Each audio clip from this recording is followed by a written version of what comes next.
कर लाती है और फिर उस औरत को धन्यवाद कहती है।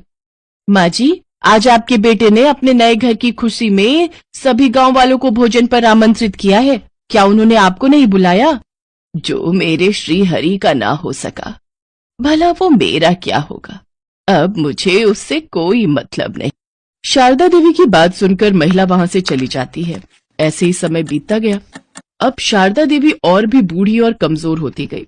अब उसमें खाना और प्रसाद तक बनाने की हिम्मत नहीं बची थी, इसलिए वो अब सिर्फ श्रीहरि के लिए प्रसाद बनाती और उसी को खाकर संतुष्टि कर लेती थी।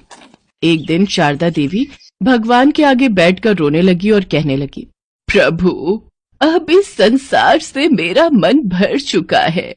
अब आप मुझे अपनी शरण में ले लीजिए। ना जाने और कितना कष्ट सहना होगा मुझे आपसे मिलने के लिए।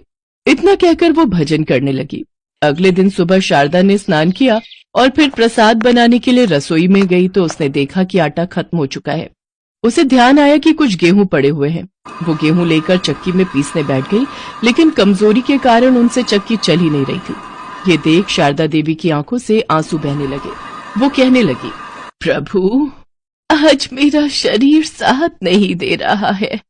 मेरा नियम टूट जाएगा और मेरे श्रीहरि भूखे रहे, ये मुझसे बर्दाश्त नहीं होगा। मुझे शक्ति दे प्रभु, जिससे कि मैं आपको भोग लगा सकूं।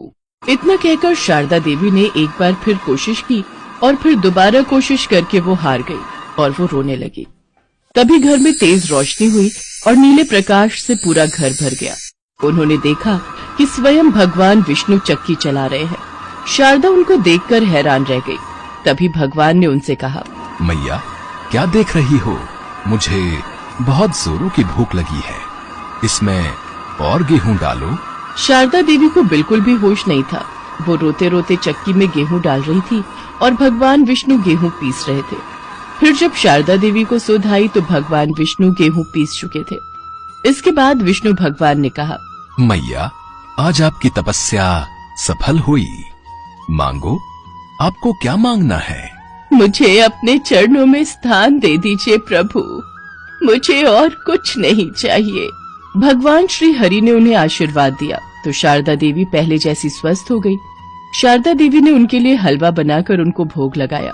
भगवान श्री हरि ने भोग खाया और कहा, मैया, मेरा पेट भर गया। आपके भोग से अभी आपका इस संसार में कुछ समय बाकी है, उसके बाद ही आपको स्वर्ग लोक की प्राप्ति होगी। आज से तुम्हें यहाँ कोई कष्ट नहीं होगा। इतना कहकर वो अंतर ध्यान हो गए। तभी उसका छोटा सा घर बड़े से महल में बदल गया और घर में धन धान्य के भंडार भर गए और भगवान की कृपा से उसके घर में नौकर चाकर काम करने लगे। विष्णु भगवान के बारे में सुनकर रोशन और गंगा रोते हुए आए और शारदा देवी के चरणों में गिर पड़े।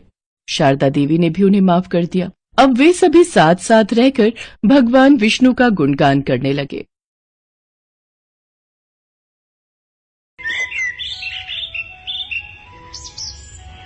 भस्मासुर नामक राक्षस दुनिया का सबसे ताकतवर असुर बनना चाहता था। एक बार जब भस्मासुर की भेंट नारद मुनि से हुई, तब उसने नारद मुनि से पूछा, देवर्षि नारद, मैं पृथ्वी का सबसे शक्तिशाली प्राणी बनकर सभी पर शासन करना चाहता हूँ। आप बताइए, इसके लिए मैं किस देवता को प्रसन्न करूं कि मुझे इच्छित वर की प्राप्ति हो? नारायण नारायण, इच्छित वरदान की प्राप्ति के लिए तो भगवान भोलेनाथ की कड़ी तपस्या करनी होगी। भगवान शिव को प्रसन्न करना बेहद आसान है।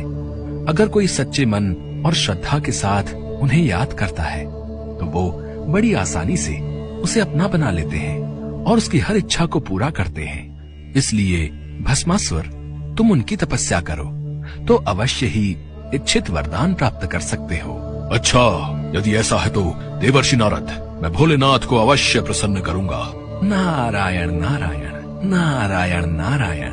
नारद मुनि वहाँ से चले जाते हैं और भस्मासुर जंगल की ओर चला जाता है और जंगल में जाकर वो भगवान शिव से वरदान पाने की लालसा में कड़ी तपस्या करता है। ओम नमः शिवाय, ओम नमः शिवाय, ओम नमः शिवाय, ओम नमः शिवाय, ओम नमः शिवाय, ओम नमः शिवाय। भस्मासुर को तपस्या करते कई वर्ष बीत गए। कठिन तपस्या के लिए किए जा रहे मंत्र उच्चारण की ध्वनि कैलाश पर्वत पर विराजमान भगवान शिव के